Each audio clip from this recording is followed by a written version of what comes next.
Welcome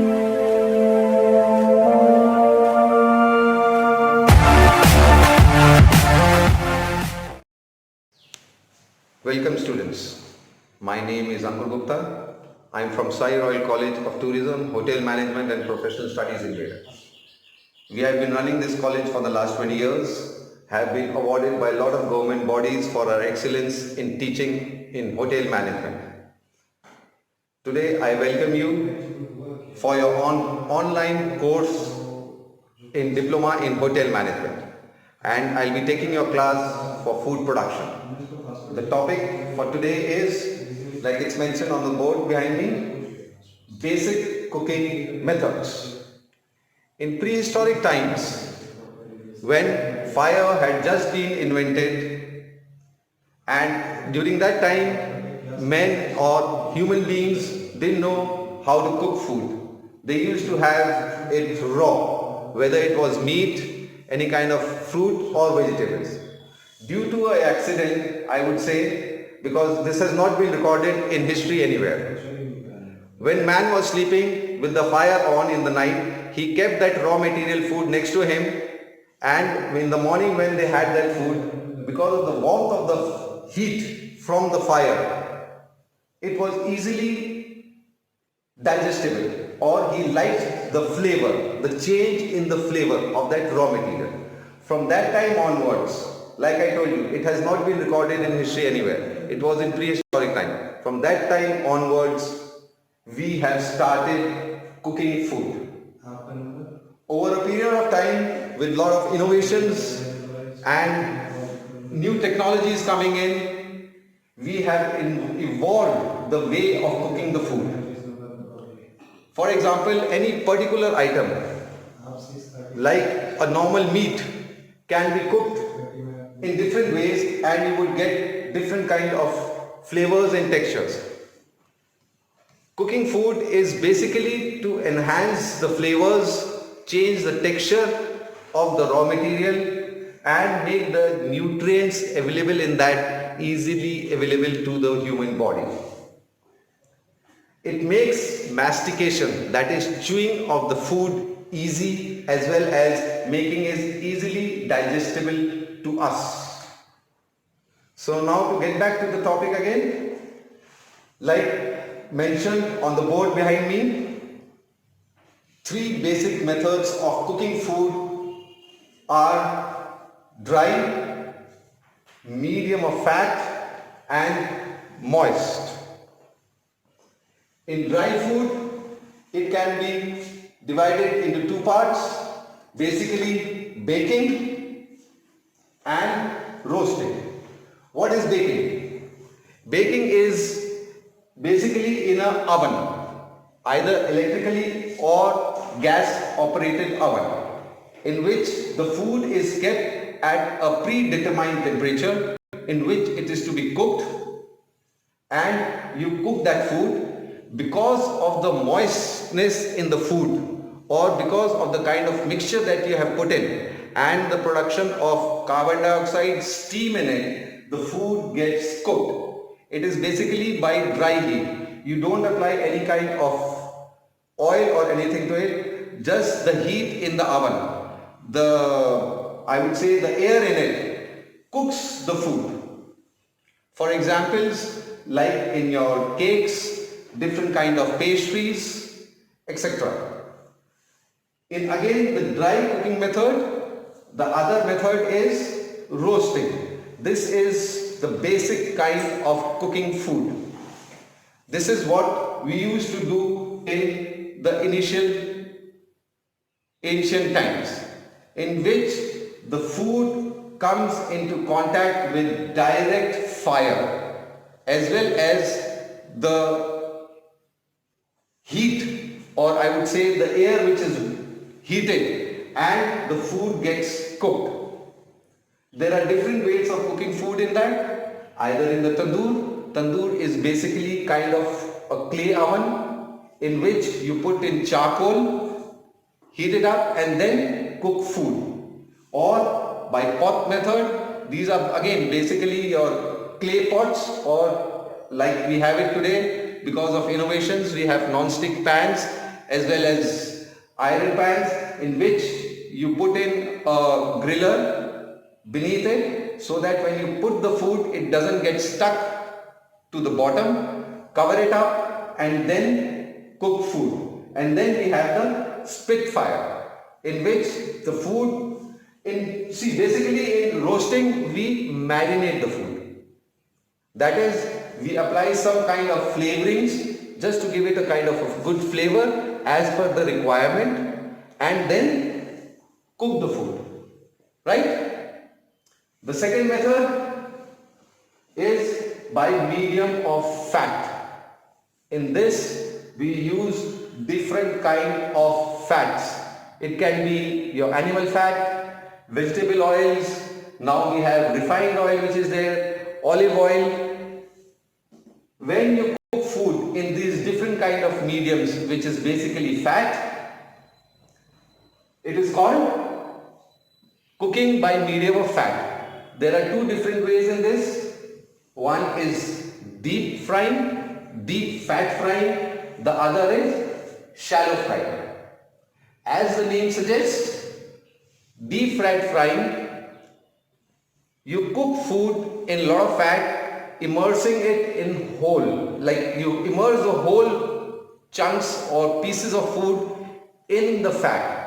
You again get it to a predetermined temperature, and then basically in deep fat frying you have to cover the food with kind of a batter of either eggs, flour, or something called refined flour. We have something called besan as well. Then there are breadcrumbs. You do the flavoring, cover it with a kind of a batter, and then put it in oil to cook it. You have to make sure that it is at a predetermined temperature, not very hot, otherwise you might burn the food, and make sure that they are evenly cooked from all the sides. Do not put too much of food all together in the fat, because then the temperature of the fat will get down and then you will not get a good result. You get it? Make sure that the pieces of meat especially that you are cooking are not very large. They have to be small. The food, the end result is normally it is very crunchy from the outside and soft and moist from the inside. The second method in medium of fat is again shallow frying. In this shallow frying you use very little amount of oil, which is the medium of cooking, or in fact quite a few times when things like you're using pork, bacon, which already have fat content in them, or for that matter even sausages which have oil content in them, you almost don't use any kind of fat. Again, the pieces of food that are shallow fried are not very large as compared to what you do in your roasting. The pieces of food are very small. The side which you have to present to the guest should be cooked first and then flipped over, and then you cook the other side. Right? The third method is moist cooking. What is moist cooking? In this, the medium of cooking is basically liquid. Liquid, and that too water, not fat. It is basically water in which you cook food. See, each and every cooking method has its own advantages and disadvantages. I'll tell you about that as well. In this method, it can be divided into basic 4 parts. First is stewing, second steaming, third boiling, and fourth poaching method. In stewing, This is a very slow method of cooking food. It takes lots of time, not very brisk. You do not get the liquid to a boil, and it takes 2 to 3 hours to cook the food, and it gets cooked in its own liquid. The nutrients which come out from the food in the water cooks it, and it is very flavorful. The liquid which is there is again in stewing method. The liquid which is left is used for making the sauce which is normally served with the food.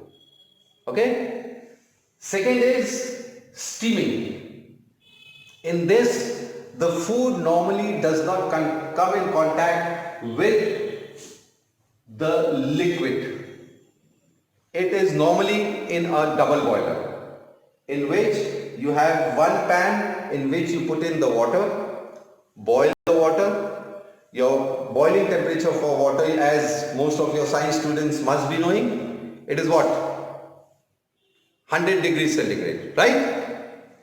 So you get the water to boil so that the steam starts coming out. It gets started evaporating and you get steam. Okay? So once the steam starts coming out,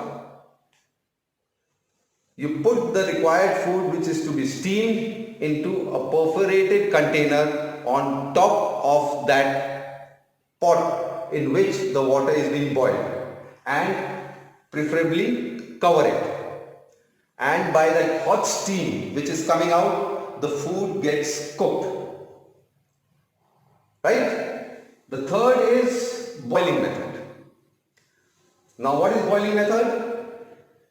In this, the food which has to be cooked is completely immersed in the liquid in which it is cooked.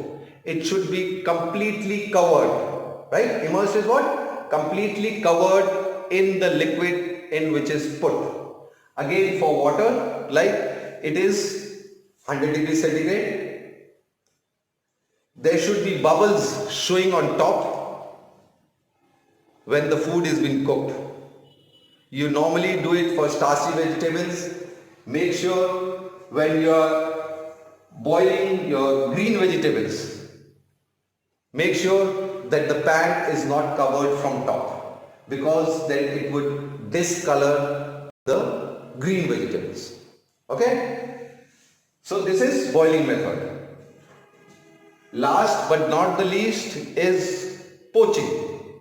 This is again, you put the food which is to be poached in the liquid, that is water.